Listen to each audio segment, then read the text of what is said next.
Naguluhan din ba kayo sa bagong disaster movie na to? Huwag kayong mag-alala dahil ako din noong una. Pag-usapan natin ang bagong disaster movie from Korea na The Great Flood. 산성 충돌이야? 그럼 사람이 다 죽어요? 탄생 인류는 오늘 끝났어요. 나야. 배신자이! 그쪽이 새 인류를 만들어야 한답니다. 이럴 시간 없어. 빨리 가야 돼. 나요. 안나 씨 마지막에 어쩌는지. Tungkol ito sa isang nanay at anak niya na kailangan nga makasurvive sa isang apartment nang biglaang ang bumaha ng sobrang taas. So ayun na nga sa mga naguluhan nga sa movie na to, itatry ko siyang i-explain sa pagkakaintindi ko lang ha. Yung first half ng film is a disaster film and yung second half is a sci-fi film. Nasabi ko na nga ba eh. Basically, yung kalahati nga ng movie, isang malaking simulation nga lang. May understanding yung first half, totoo talagang nasira yung mundo, bumaha nga ng sobra dahil nga sa isang meteor, kaya nga pinapahanap itong si Anna para iligtas nga yung mundo. Yung parte na nagkabaha, tumatakas sila Anna, yung batang lalaki, tsaka yung isang lalaki, and hanggang sa makarating nga sila doon sa helicopter, lahat ng yon, totoong nangyari talaga. Pala kasing si Anna, isa siya sa mga bumuo ng isang machine, technology, or engine na kayang magbigay ng mga emosyon sa isang robot. Mundo kasi na ito, nakagawa na nga sila ng mga robots na mukha ng tao, na kaya nang gumalaw na parang tao. Pero wala nang emotion itong mga robots na ito at ito nga yung ginagawa ni Anna at saka nung isa pang scientist na nawawala nga. Kasi nga diba ina-anticipate na nga nila na posibleng mawala na nga yung mga humans and para masave nga yung mga humans, dito na nga sila nag-imbento ng mga robot na parang talagang tao, kabilang nga dito yung batang lalaki nga. Kumbaga perfect na yung mga robot nila eh. Pero syempre, para masabi mong isang tao na yung isang robot, kailangan mo tong malagyan ng mga emosyon. Dito na nga marireveal na meron ngang ongoing project nga itong si Anna, na gumagawa nga sila ng emotion engine, at ang ginipig nga nila dito ay mga bata, kabilang dito yung batang lalaking kasama nga niya. Dito na nga marireveal na hindi pala talaga niya to anak, kundi isang robot na tinetrain nga niyang magbuo ng mga emosyon.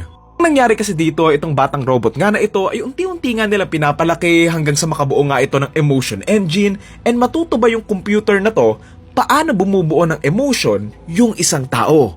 Kaya nga sa dulo, naging successful nga siya doon sa bata and nagkaroon nga to ng magandang emosyon kaya naman kinuha nga nila yung utak or data nga mula doon nga sa bata kasi nga at the end of the day, nagawa na nila yung trabaho nila na makabuo nga ng emotion engine pero ayun lang, para sa bata nga lang. Una medyo iniisip ko nga baka yung whole movie, simulation lang, pero para namang hindi. And nagkataon lang talagang sumakto yung pagbaha sa time na nabuo na nga yung emotional engine ng bata. Nga di ba pagdating nga nila doon sa space, honestly medyo nakalimutan ko na kung bakit batain na yung kailangan na emotional engine nila eh. Pero ayun, doon nga sa may space, dito na sila nag-start ng bagong experiment but this time to create an emotion engine ng isang nanay naman. Siyempre, wala na nga yung Earth, gumunaw na, and sa sobrang lungkot and pagmamahal nga ni Anna doon sa batang lalaking pinalaki nga niyang parang anak niya na talaga, dito nga siya nagpresenta na isimulate nga yung nangyaring tsunami and pagbaha para bumuo ng emotion engine ng isang nanay.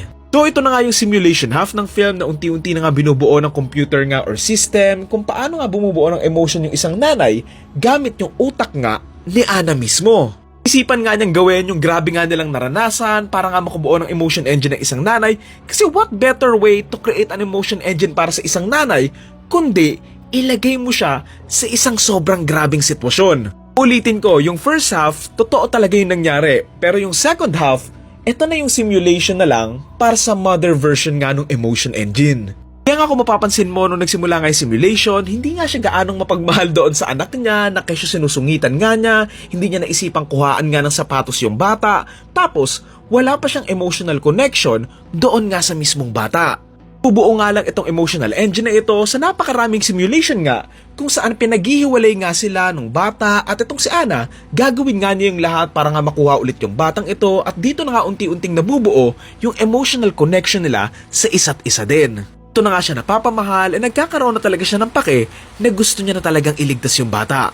Kung gusto niyo palang malaman saan yung simulation part ng film, pansinin niyo lang yung t-shirt nga ni Anna and gustong gusto ko yung detail na to, lalong-lalo na nga doon sa number nga sa shirt nga ni Anna kasi nga doon nakalagay kung ilang beses na nagre-restart yung simulation or tuwing nagre-respond nga siya.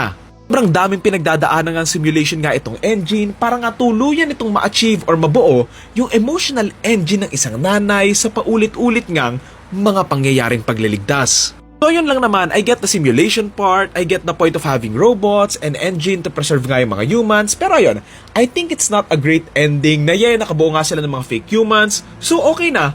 Like what? Not sure if pwede pa siyang ma-apply dito sa movie na to, pero medyo biglaan lang yung genre shift na it's a great concept, pero hindi lang nila maayos na execute.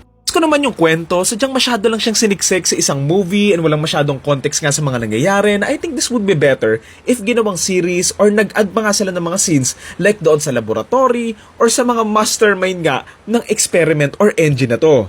Yun lang, sayang lang kasi ang ganda ng visual effects nga nila dito, cinematography and acting, pero story-wise, makalat lang talaga and not tight enough. I'm slightly disappointed to be honest kasi akala ko disaster survival movie to pero hindi pala fully, and okay naman kung hindi, pero medyo pumangit lang talaga nung naging full sci-fi na siya kasi nga nabawasan na yung intensity or kaba sa movie knowing na simulation na nga lang din yun. Yun lang, I like the attempt for it. Siguro pwede pa nila itong gawa ng sequel or prequel katulad nga na ginawa sa Concrete Utopia, tapos ginawa ng Bad Blood Hunters. So ayun, tignan natin, let's see.